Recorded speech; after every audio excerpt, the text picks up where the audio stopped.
The love inside that the Pleiadians are talking about is the love of the goddess. The ultimate love, some call it unconditional, but even that word has been misunderstood, therefore I prefer calling it ultimate love. Ultimate love is greater than we think, because it spans over all spectrums. On one level it can be when you have such understanding for yourself and fellow man that you let other people be the way they really are without feeling judgmental about them. You give them ultimate love, which is ultimate knowledge plus ultimate understanding of that knowledge, and the application of it. The other being feels he or she can be totally themselves all the time when they are with you.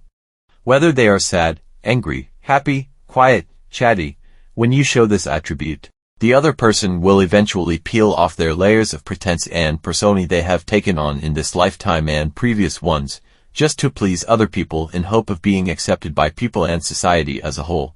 You are doing people the ultimate favor by applying this wisdom on them.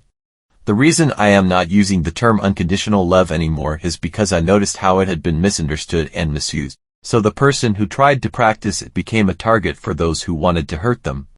It has gone so far that people believe that unconditional love is when you are accepting people's most horrible behavior, because that's a part of their journey. So when someone who is evil is spreading lies about you, or somebody else, or is beating up his wife and kids, the person who thinks he or she is all about unconditional love doesn't necessarily like what they're seeing, but they think it's part of the other person's journey, and therefore it should be left alone.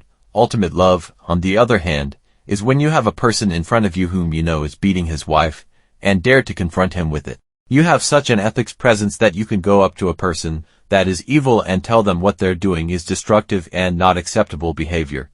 You say it without anger or any mis-emotions, but with a presence that is uncheckable. The other person will back off and either listen from the shock of it all, or start running. But you know that this evil person can't get better until they are confronted with what they're doing, and maybe you're so skilled that you can even spot entity possession. If so, be careful not to challenge the entity, it can be very dangerous, but tell the entity you want to talk to the real person, not the entity. The Pleiadians are experts on this in their lectures. When someone in the audience with entity possession let the entity speak, they have no tolerance for that. You know that underneath all that evil is a scared little being who doesn't dare to be himself, but think they can survive better by controlling others. Ultimate love shows that you love that person and want to bring him, her out, but have no empathy for the part of them or the entity who is causing the evil, none whatsoever.